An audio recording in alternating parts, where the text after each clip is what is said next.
sanadkan iyo sanadii ka horeeyay waxa ay bedelaan nolosheenna waxaan idinku tusayaa bartan in qof kasta uu awoodo adduunyada jooga inuu gaari karo wixii uu maskaxdiisa galiyo haddii uu naftiisa aamino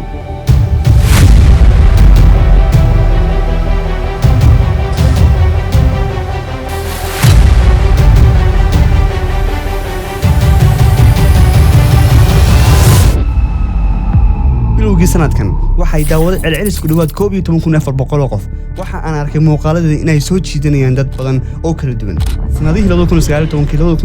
2020 bilowgii inta aynaan sanadahan bilaaban waxaynu ku rajaynayn in aynu gaadhno hadafyo badan qorshayaal badan hindisayaal nafeed maal iyo aqooneed inaga oo dhamaanteen ka haysan wax fikrad ah bilowga waxaynu ku dhici karaa The COVID-19 pandemic constitutes the largest global public health crisis in a century.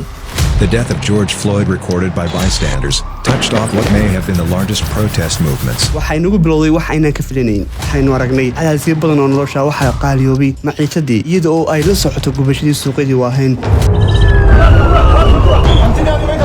alxamdulillaah rabbil caalamiin sharcigiiyo waxa ka haysta iyo faylashu guriga ka haya iskoyska banaadir suuqyarihii Jabuuti dagaal ayaa adduunyada ka dhacay kuwaas oo saameyn ku keenay isku socodka dadka adduunka diidaalka ayaa xirka isku shareeray sanadahaas oo aad u adkaa coronavirus uu ahaa kan adduunka ugu saameynta badan maanta waxa ay noo geystay saameyn togan taas oo noloshina dhinacyo badan caqabado ku keentay taas oo noqday cadawga koowaad ee qarsoon ee aynu leenahay nafiyo maalba qof walba waxa uu sanadahan kala kulmay qisooyin kala duwan taas oo u gaar ah dadka kale uu kaga duwan yahay maantana waxaan nasiib u helay in aan idin kala wadaago khibradihii aan ka helay sanadaha ay soo dhaafnay bilowga sanadkan waxaan isku dayay in aan noloshayda wax ka bedelo kana dhigo tan aan ku riyoonay ilaa weligay anigoo isticmaalaya kana faa'iideysanay xirfadaha kala duwan ee aan leeyahay sida aad ogtiin YouTube waxaan ku soo gudbiyaa fikrado kala duwan oo ku saabsan lifestyle-ka samaynta muuqaaladan kala duwan oo aad u kala xiiso badnaa soo duubida meelo badan oo kala duwan soo gudbinta dhinacyo kala duwan oo lifestyle-ka ama waqtiga oo dhan aan ku bixinay kadib samaynta muuqaaladaas aan ku soo dhex jiray muddo 2 sano ku dhow niyadeedii aan u hayay in aan sameeyo muuqaalo lifestyle-ka hoos ayay u dhaceen si ayar ah waliba anigoo gabi ahaan bay isku day marmarka qaar in aan joojiyo in aan sii wado muuqaalada lifestyle-ka bilaha qaar waxa aan waayay in ay daawada muuqaaladayda daawadayaal u qalmatayda muuqaalada aan soo gudbinayo ama aan samaynayo si kasta oo aan isku dayo in aan kor u qaado haddana ma ay dhicin wax isbedelay waxaan isku dayay in aan dhanka kale xirfadayga u kaco kana faa'iideysto xirfadayga aan leeyahay anigoo mararka qaar noqday graphic designer waxa aan muddo ku soo shaqeeyo taasina waqtiga ayaa saameeyay waxayna noqotay shaqo xirigooni ah soo dhacda waxa aan noqday TV host si aan haddana rajadii uu si noolayo fursadaha nooga faa'iideysto muddo kadib heshiiska waa u dhamaaday mana soo dhicin heshiis dambe dib u noqo noloshayda waqtiyadii aan yaraa ma kala aqoon mustaqbalka waxa ay fiican ama waxaan ku fiicanahay waxa aan ku soo wareegay guud ahaan gobolada dalka aan ku noolahay waxaan dhameeyay jaamacad anigoo da'da jira 20-yada haddana waxaan wadaa master degree waxa aan la soo kulmay dad kala duwan waxa aan la soo kulmay dhaqamo kala duwan halka ugu weyn waa aniga oo rabay noloshayda iyo hamida saxda meesha uu yaallo ama niyada ugu badan aan ku hayo in aan helo laakiin runtii farsamadaas ma ay sii waarin ama ma ay sii jirin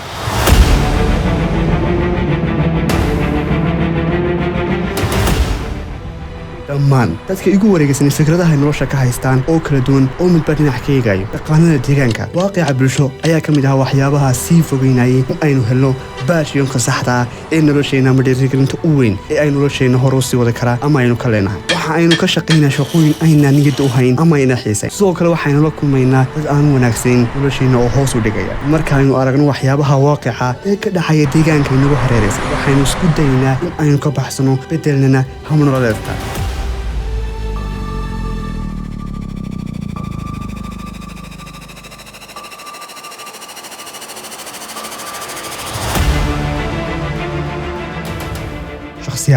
waxa aan bilaabay in aan kor u qaado luqadda Ingiriiska waxa aan bilaabay in aan daawado filmaan ku baxay luqadda Ingiriiska sidoo kale in aan qoraaradaan akhriyo sida noveliska buugaagta TV showska ama documentaries ay dhammaantood ay noqdaan kuwa ku baxay luqadda Ingiriiska waxaan dareemay haddii aan sii wado hawshaas in aan la kulmi karo bulshooyin ama dad kala duwan oo ka soo kala jeeda caalamka kuwaas oo ku hadla luqadeeda hooyo ama dalka aan dhashay luqadda lagaga hadlo waxa aan ku soo kordhiyay dhammaan muuqaaladeeda subtitles si ay ii daawadaan dadyo kala duwan waana talaabadii u horeysay ee aan ku helay dhiirigelintayda rajadeeda mustaqbal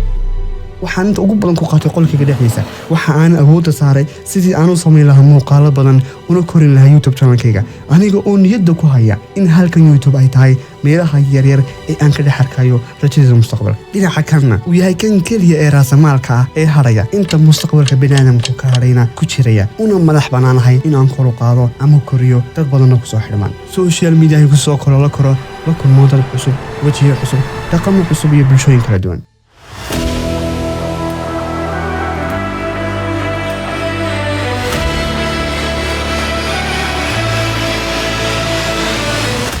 in aad isbedel samayso adiga oo sii dhex maraya bedelidda xirfadahaaga nololeed ee aad ku shaqaynayso barashada cilmiga kala duwan kulmidda wajiyo cusub waxaana ku xidhan waxaas oo rajaa hal tallaabo oo aad xagga hore u qaato adiga oo kaashanaya dhiirigelintaada nafeed hadda ayaa la taagan yahay ee maxaa qorshaa waxaana ka dambeeyay inaan islimin oo noloshaadu istaagin adiga oo rumaysta go'aansadana inaad rumayso rajooyin kasta oo aad leedahay caqabadaha yaryar ee maalin kasta ka hortaaganna ay noqonin dariiqii u dambeeyey ee ay ku istaagi lahaayeen dhammaan rajooyinkaaga waaweyn ee aad nolosha ka leedahay talada koowaad baad inaad wax ka bedeshaa ogaataana sababta u weyn ee isbeddelkan aad sugaysaa u dhici lahayaa wax ka bedel habka aad u nooshahay la kulan saaxiiba iyo dad kala duwan jimicsiyada iyo kor u qaadista nafsadaada ku dadaal amniyadu ma dhammaadaan fadlan isku day dhammaan wax kasta oo aad ku fikirayso in aad qorto marka aad qorto kadib aad u bedesho balaankaas marka dambe aad u bedesho activitygaasna marka dambe aad u samayso qorshayaashaasna aad ka dhigto kuwa soxonaya oo aad fuliso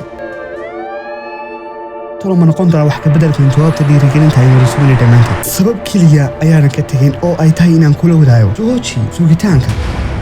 rajadaada iyo in aad ka madhadhaliso hamniyada kaa dhex buuxaya ee maskaxdaada qasaya rajooyinka badan ee kuu diidan in aad habeenkii si fiican u seexdo hurdada kuu diidaya waana la socdaa dhammaan qof kasta oo inaga mid ahi in uu leeyahay rajooyin badan oo aanan xagan kusoo koobi karin oo isagu keliya uu ogyahay kana baqanaysa inaad samaysid ama isa soo dhaafisid xabsi aad ka qabto in aad guuldaraysato ama aad heli weydo isla wixii aad rabtay ka madhadhalinta waxyaabaha kaa dhex buuxaya micnama leh waxa ugu wanaagsan inaad fuliso kana madhadhaliso intii uu niintaada ku jiri lahaa qaadato go'aanka khatarta badan ee ka hortaagan ee kuu diidaya inaad ka madhadhaliso hamniyadaada